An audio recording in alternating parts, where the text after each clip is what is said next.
last part of applicant tracking is managing the applicants through the recruiting process.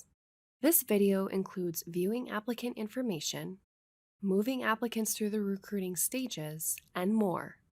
This is all done on the Qualify Applicant page, which provides you a visual snapshot of your applicant pool. Before viewing your applicants, you will need to apply some filters. The top section is used to filter out specific posts.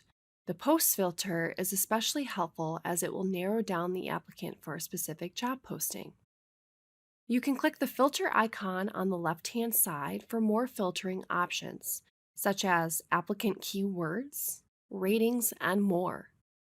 To collapse this option, click the filter icon again.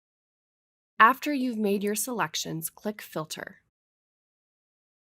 There are 5 stages of an applicant: applicant, reviewed, candidate, hired, and rejected. Although you may certainly tailor these stages to your company's unique process, as a general rule of thumb, each stage has its own purpose.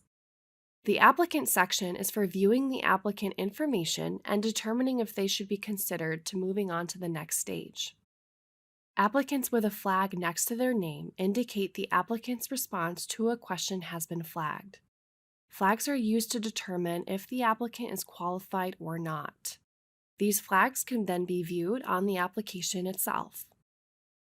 Applicants with the Indeed logo next to their name identify that these applicants came over from Indeed. This occurs when you have the Indeed integration turned on and job postings published.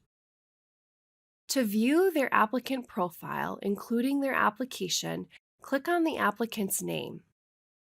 In the applicant's profile, the header is where you can find general information about the applicant.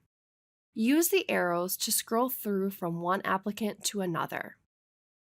In the applicant's profile is where you can view their application and any other attachments that they may have included as a part of the application process, including their resume.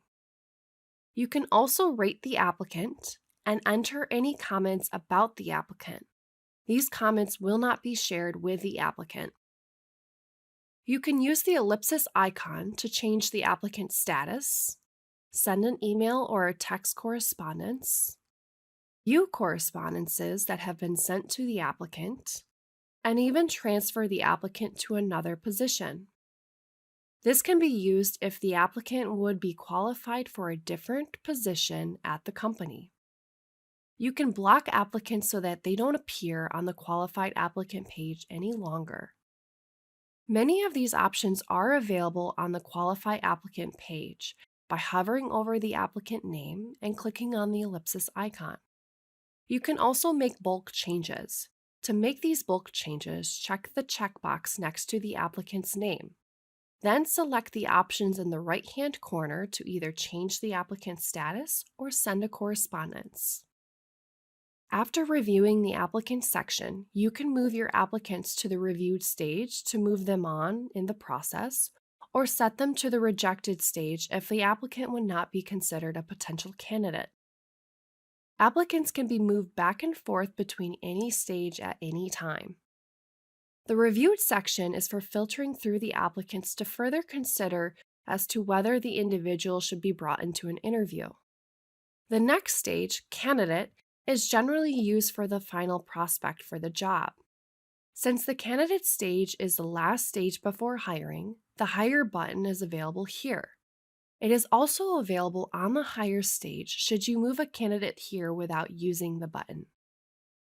Once you have decided on who to hire, click the Hire button. Fill in the fields. If you are using Dominion's onboarding feature, the Start Onboarding box will be automatically checked. This will begin an onboarding record, and you can then go into the onboarding to finish setting up the new hire. Check the applicant tracking to onboarding video for more information on this. After you click the Save button and all the positions have been fulfilled, the next page that appears allows you to send templates to all applicants and update the remaining applicants to Rejected. You also have the option to close the job posting. It is not recommended to close a job posting until you are sure, Once closed, you will not be able to hire any applicants that apply to that position. When you select the Hire button, the applicant will automatically be moved to the hired status. The last stage is for the rejected applicants, where you can assign a rejection reason to applicants. You can do this for more than one employee at a time. The data here will then be used to create the rejection reason pie chart on the dashboard. Thank you for watching our video on viewing and managing applicants.